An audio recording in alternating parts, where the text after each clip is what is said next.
Commission President advocates greater fund for research to halt devastation of COVID-19.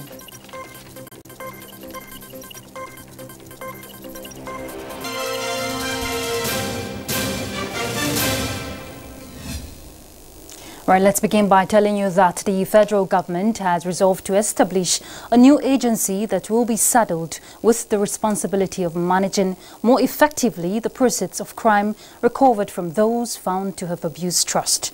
Now, this followed the approval by the Federal Executive Council, a bill seeking to provide a legal and institutional framework for the agency aimed at taking the anti-corruption war to the next level of transparency and accountability. We'll bring you the details of that report in our subsequent bulletin. But heralding Nigeria's 60th anniversary, the theme and logo has been unveiled. President Muhammadu Buhari performed the ceremony to formally kickstart a series of activities commemorating the nation's attainment of the Diamond Age. State House correspondent Adamu Sambu reports that the event preceded the weekly meeting of the Federal Executive Council. It is to the glory of God and in celebration of the attainment of the Diamond Age of 60 by our great nation that I hereby unveil the prepared anniversary logo for this momentous occasion in our national history. With a deep feeling of national pride, President Muhammadu Buhari also announced that together shall be the theme of Nigeria's 60th anniversary celebration.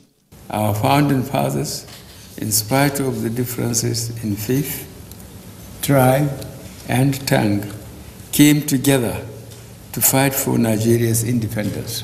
This shall be a befitting tribute to the struggles of our heroes past. The theme, the president emphasized, will keep the nation united and help the citizenry forge ahead, while the logo, a product of choice from the Nigerian people, forms the critical pillars which the modest commemorative activities will rest on.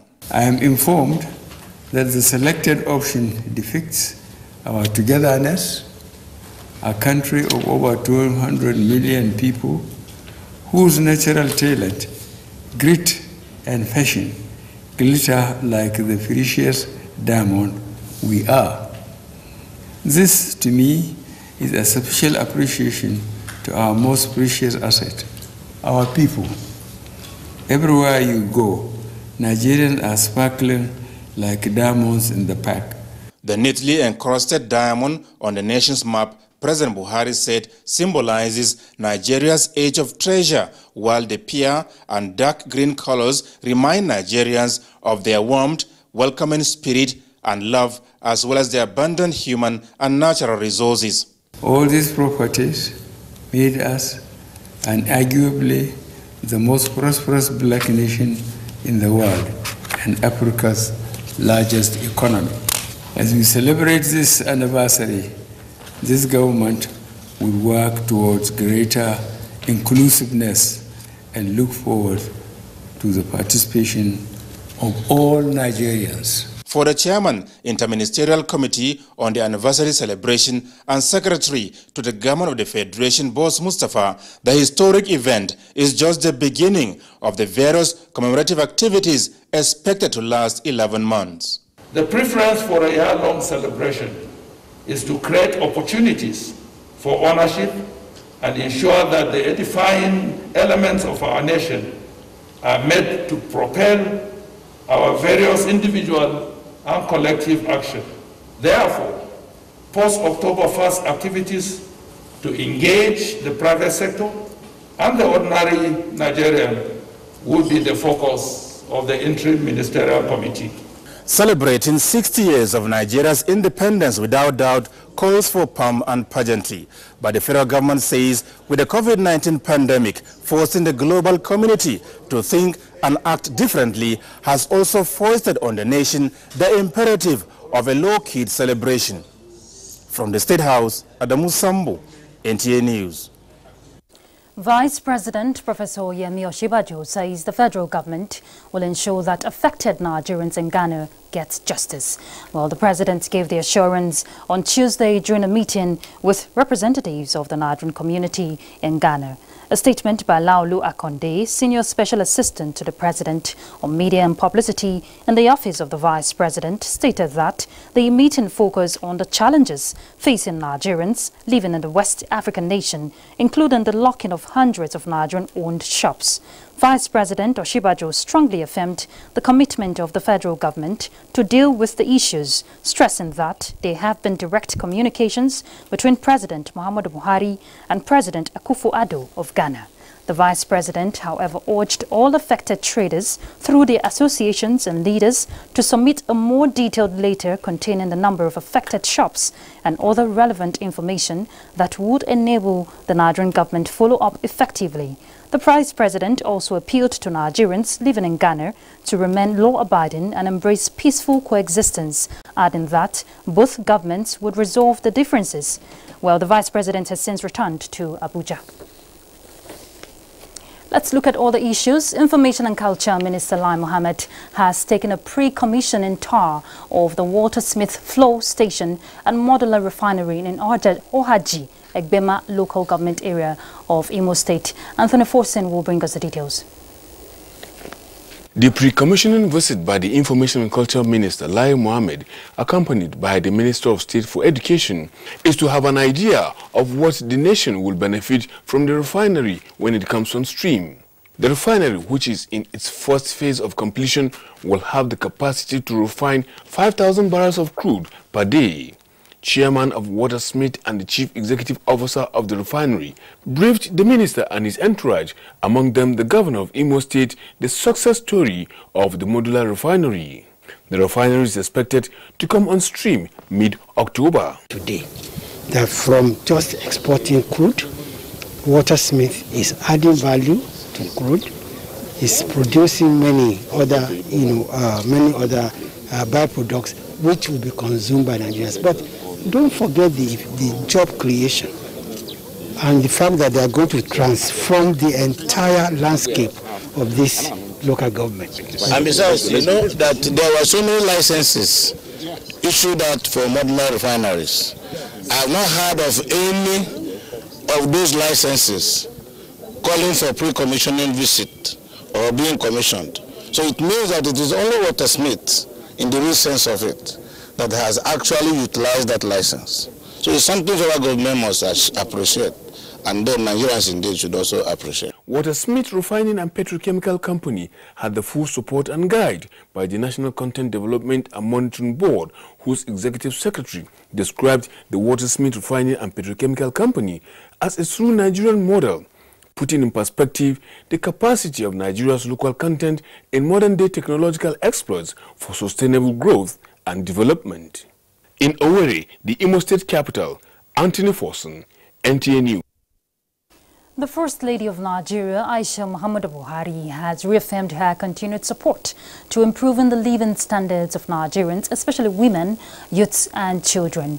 The First Lady stated this in a message during the distribution of relief materials to victims of flood in Kwekwa-Yul village of Rinjim, local government area of Jigawa State. State House correspondent Aliyu Kabir will tell us more. The residents of Kwekwayu village, located in Rinjim local government area of Jigawa State, have suffered the devastation of flood as a result of the persistent heavy downpour in the area. Their houses, farmlands and livestock were destroyed, leaving no fewer than 500 people homeless.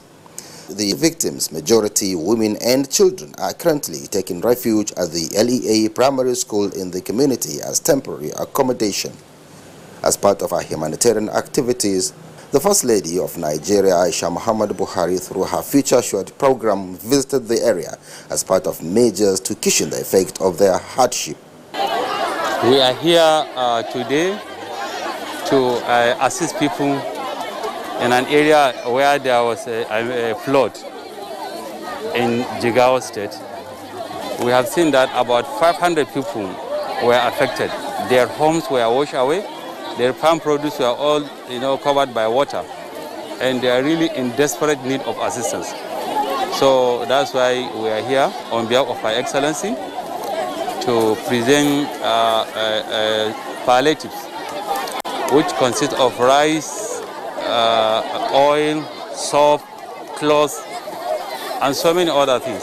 These deep down villages are the ones needing help from other people like rich people and other first ladies of the states. But I'm sure they are trying their own best. But for the First Lady of Nigeria, it's entirely different. While calling on well-meaning Nigerians to continue maintaining high spirit of supporting those in need, the First Lady reaffirmed her commitment to remain a pillar of support to Nigerian women and children, particularly those at the grassroots. The gesture was extended to Kafin Babushe village in the same local government area of the state, who also suffered similar disaster.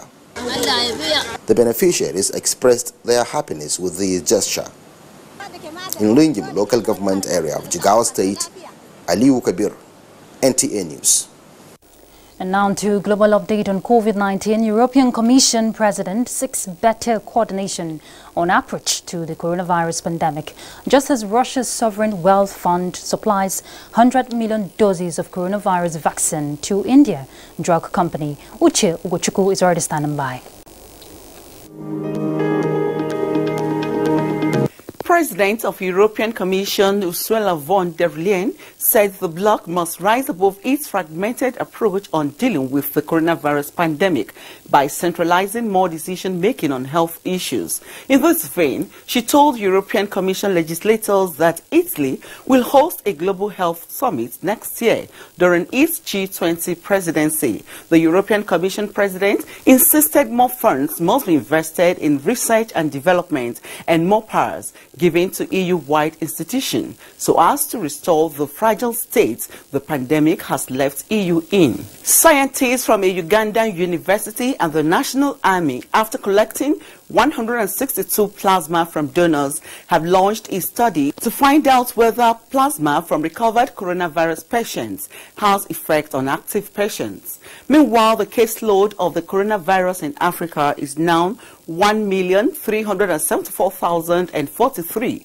1,122,117 patients have recovered, as shown on the WHO COVID-19 dashboard. Nigeria recorded 90 new cases from 7 states and the FCT on Tuesday, the lowest in months. This puts the country's tally at 56,478 with 1,088 fatalities. In India, the number of confirmed coronavirus infections has surpassed 5 million, with daily cases crossing 90,000 for 5 days. Officials say more than 80,000 people have died. The world, as of 6 p.m. Nigerian time, recorded 29,828,056 confirmed cases of coronavirus. From this figure, 941,292 patients died, the Worldometer coronavirus dashboard indicates. In another development, Russia's Sovereign Wealth Fund has agreed to supply 100 million doses of its coronavirus vaccine to an Indian drug company, as Moscow speeds up plans to distribute its shots abroad. That's it from here. I am Uche Ugochukwu. Thanks, Uche. Let's go on a break. Shortly, we're back. Thanks for staying with us. The radiance of the sun brings light, warmth and energy to fire the embers of man's endeavors. Life on earth would be impossible without the sun, yet excessive exposure to it would be harmful to life on earth. September 16 every year is set aside to celebrate the preservation of the ozone layer, which serves as a shield from the sun. Onenge Fives has that report. In recognition of the important role the ozone layer plays in human survival and life on Earth, the global community in 1985 adopted the Vienna Convention for the protection of the ozone layer. The convention resolved to cut out 99% of ozone-depleting substances in response to human activities which were creating a hole in the shield provided by the ozone layer to protect Earth from harmful ultraviolet rays from the sun.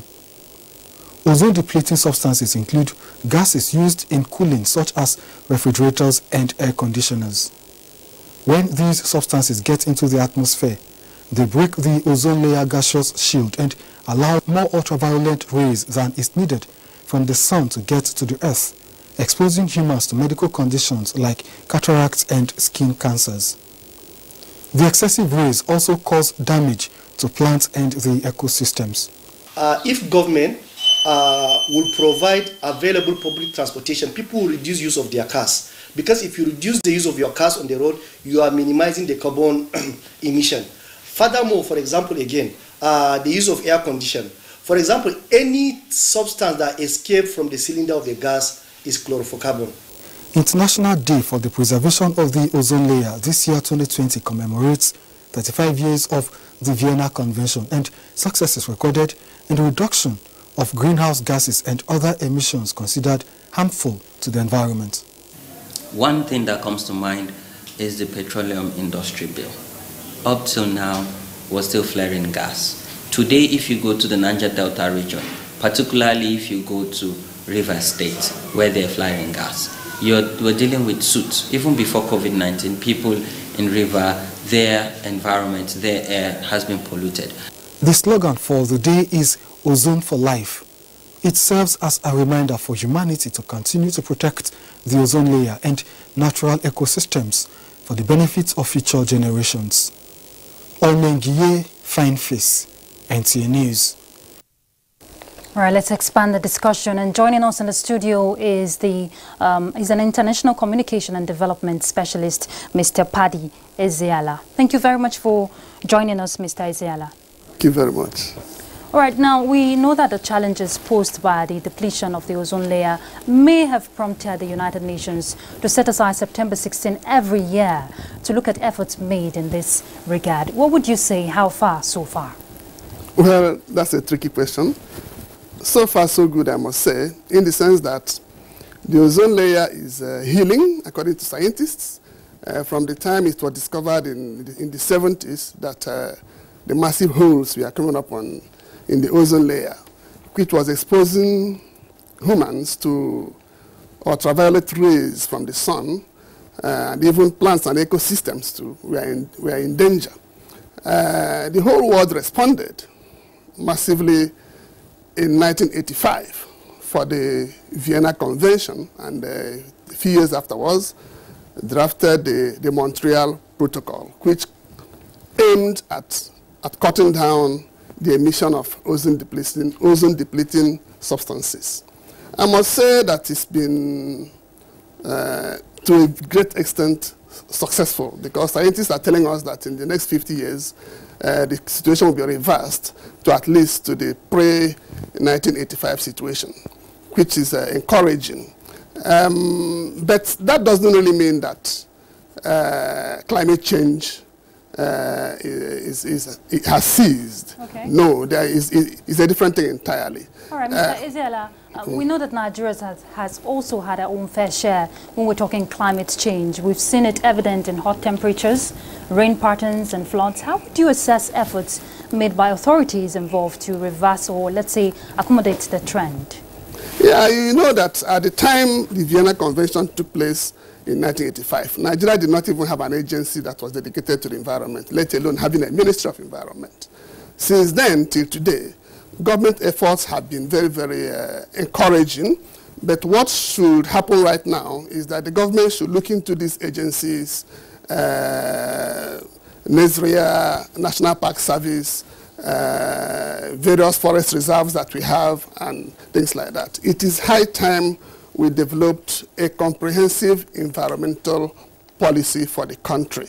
The Vision 2050 that is being worked on right now must have a comprehensive environmental segment that will address the challenges that are coming in the next few years. All right, thank you very much, Mr. Paddy Ezeala. Thank you for your contribution. Thank you very much. All right, we must make efforts to preserve the ozone layer. And let's look at other pressing issues. President of United Nations 75th General Assembly, Volkan Bozkır, says he will focus on making multilateral system more effective. Well, he said this after taking the oath of office at the closing of the 74th session of General Assembly, making the end of the tenure of Nigeria's Professor Mohammed Tijani Bande, who was the 74th president. Let's get the details from Adebola Brooksland Sunday. Plenary meeting of General Assembly. After calling the meeting to order, Professor Mohammed Tijani Bande presented the new president to the Assembly to take an oath of office. presiding over the affairs of the most representative body of the United Nations amid a surging pandemic, Bosque promised to drive global cooperation and deliver solutions to the people in line with the theme of the 75th anniversary of the United Nations and the urgent need to combat COVID-19. At this time of crisis, it is our responsibility to strengthen people's faith in multilateral cooperation and international institutions with the UN at the center. The United Nations Secretary General Antonio Guterres, who reflected on the organization's biggest accomplishments of bringing together the countries of the world, both simulation of the Agenda 2030 with the program of eradication of poverty and the Paris Agreement on climate change, pledged his full support. The world looks to the United Nations as the indispensable forum for international cooperation on global challenges. Let us continue our work together to beat the pandemic and build a better future. Thank you for your support. Professor Bande thanked all members of his team for the successes recorded in the past 12 months of his tenure as president. It's also important to continue to make the case for other underrepresented groups, including women and people with disability. It is in doing so that we'll be certain of peace, justice, and development. I declare closed the 74th session of the General Assembly. The meeting is adjourned. As Professor Bande bows out, the 75th session began with representatives observing a moment of silence against unprecedented backdrop of COVID-19 pandemic. Big round of applause to President Mohamed Bande. First plenary meeting.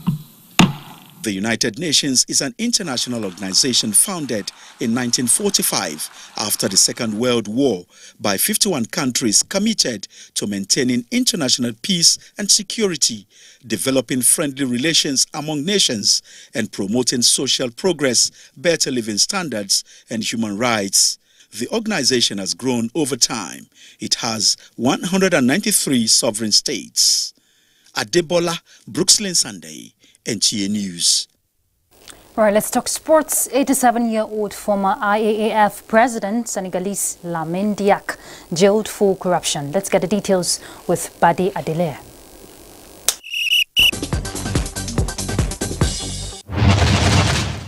The federal government has continued to receive commendation over the regrassing of the Moshood Abiola National Stadium, Abuja. Alex Okonkwo, an England-based media consultant and sports analyst, believes it is high time the Super Eagles returned to Abuja for their home matches.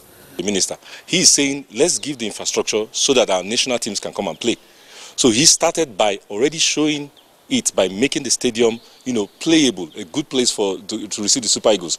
So it's going to be great. It's going to be something of pride. Rehabilitation work on the Mimbo pitch is progressing with construction workers now at the soil maintenance stage. Elsewhere, Bundesliga clubs have been reportedly given the green light for fans to return to the stadia for the start of the 2020-2021 season, which will kick off on Friday. A trial will see the stadia filled with up to 20% of its capacity with strict hygiene requirements and a ban on alcohol in the stands. In tennis, 17-time Grand Slam winner Novak Djokovic is back on court after his US Open disqualification as he beat Italian wildcard Salvatore Caruso 6-3, 6-2 to move to the round of 16 of the Italian Open. The world #1, who was disqualified in the fourth round at Flushing Meadows for hitting a line judge with a ball, will next face Gael Monfils. In the meantime, former World Athletics president Lamine Diack has been found guilty of corruption and sentenced to 2 years in prison.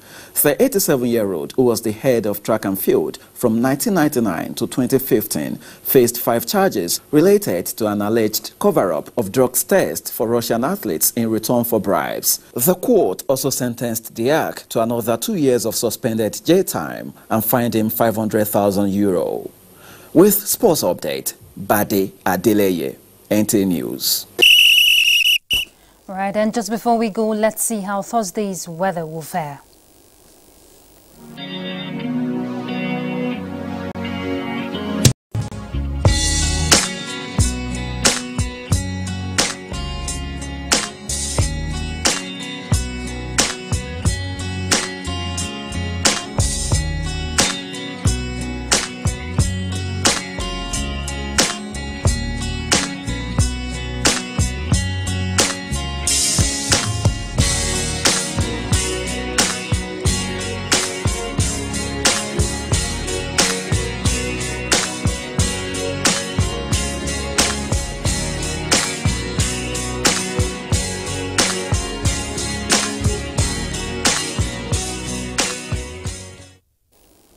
We're done with the news. Thank you very much for your time. But remember to be the star you're supposed to be. Connect with NTA and stand against rape and rapists. I'm Ruth Aguela. Bye.